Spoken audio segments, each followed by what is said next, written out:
The night was quiet, too quiet for Lagos.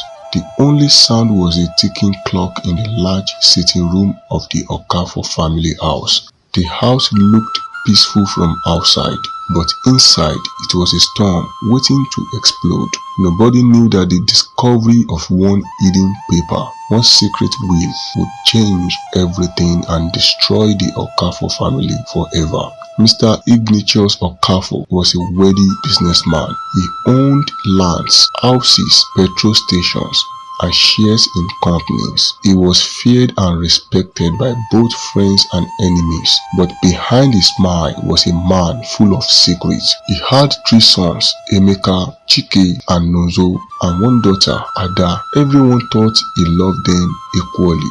Everyone thought the family bond was strong, but nobody truly knew the darkness that would come after his death.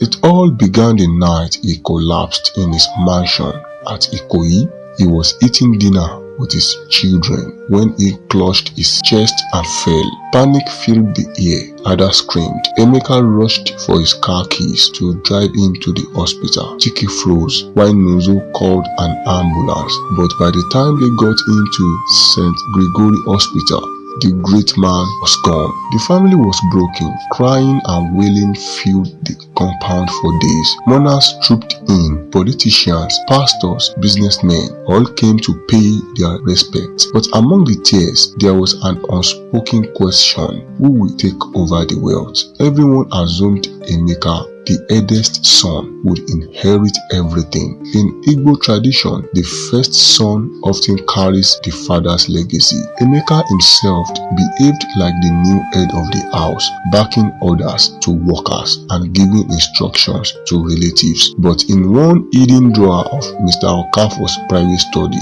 there was a document nobody had seen. That hidden will carried the power to scatter the family forever. The day of the burial arrived. Drums beat, dancers performed, people ate and drank, but Madam Okafor, the widow, looked strangely uneasy. She sat quietly, staring into space as if she knew something others didn't. She was a strong woman, known for her silence and wisdom. After the burial, she called all the children into the study. She pulled out an envelope from the drawer and said, "Your father left this will, but I warn you, what is inside may shock you." Emeka laughed. "Mama, we all know what is there.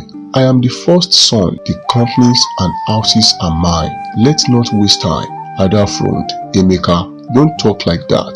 Let Mama read it first." Mama opened the envelope with trembling hands and brought out the paper. She adjusted her glasses and began to read. Silence filled the room. The air felt heavy. The words on the paper were like fire. To everyone's shock, Mr. Okafor had not left the wealth to Emeka. Instead, he had written that all properties, lands, companies, and money should go to his only daughter, Ada. His reason: because Ada has been the most faithful, caring, and trustworthy of his children. The room exploded. "What nonsense is this?" Emeka shouted, his voice shaking with anger. "How can a woman inherit everything? This is a lie." Chike jumped up. "It must be forged. Mama, you did this." Nonso, who was always quiet, just stared at the paper in disbelief. "So we are nothing. So all our sacrifices mean nothing." Ada herself was in shock. Tears rolled down her cheeks. "I don't want it. I swear, I don't want it. Papa loved all of us. This will is poison." But the paper was stamped and signed by a lawyer. It was real. The truth was clear. Everything belonged to Ada.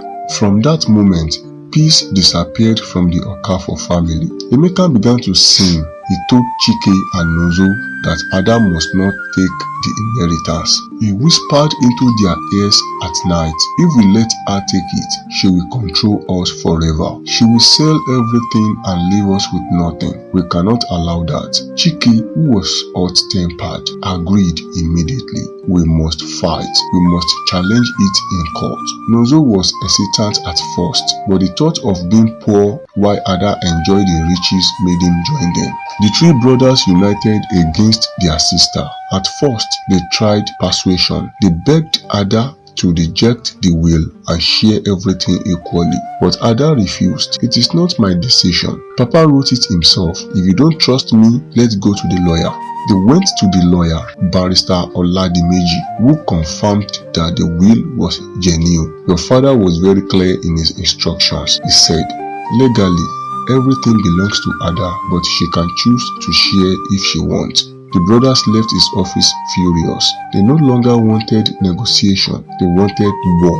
Weeks passed and tension grew in the house. Workers stopped taking instructions from Emeka and started obeying Ada. Relatives began to gossip, neighbors whispered. Everywhere the Okafor name was mentioned. People said, have you heard?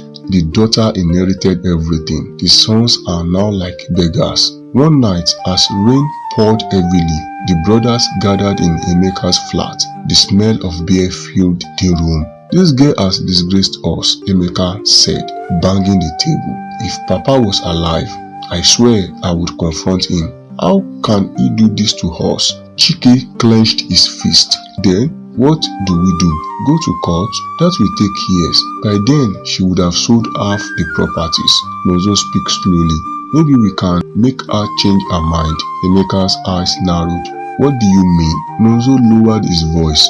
Fear, intimidation. If she is scared enough, she might sign everything over to us. And so the plan began.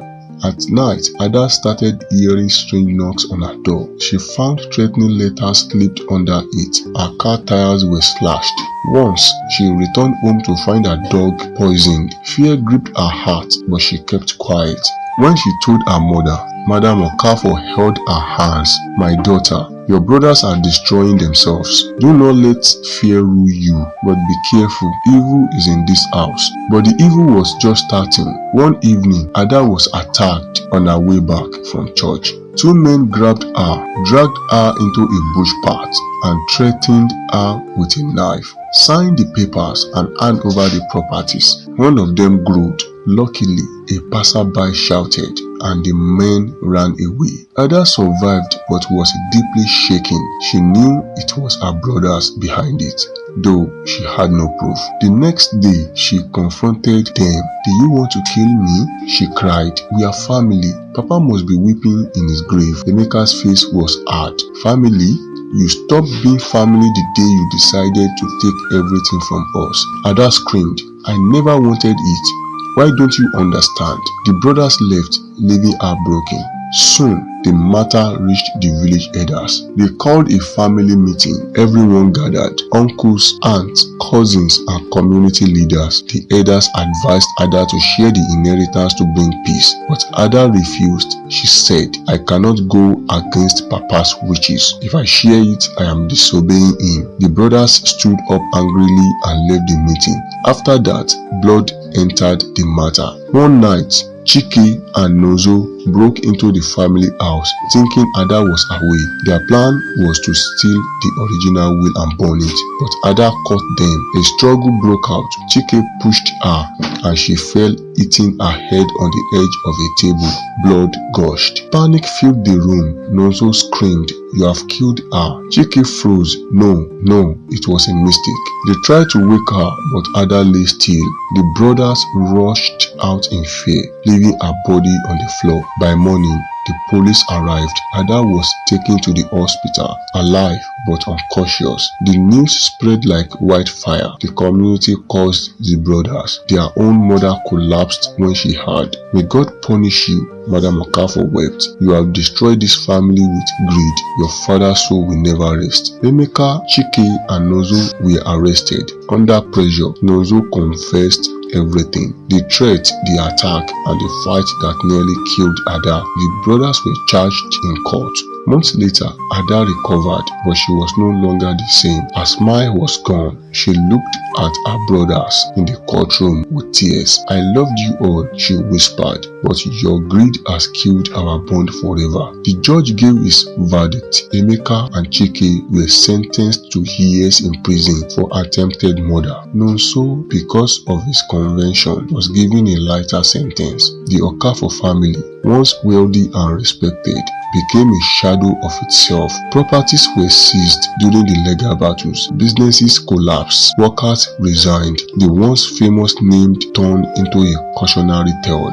Ada kept the little that remained, but it gave her no joy. Her heart was broken forever. She visited her father's grave often, crying, "Papa, your hidden will destroyed us. Maybe you thought you were rewarding me, but in truth you caused us all." And so, the great Okafor family ended, not because of poverty, not because of enemies, but because of hidden will and the greed it awakened. Moral of the story: greed and selfishness can destroy even the strongest family. When we put wealth above love, we lose everything that truly matters. Unity is more valuable than inheritance. Peace is richer than property.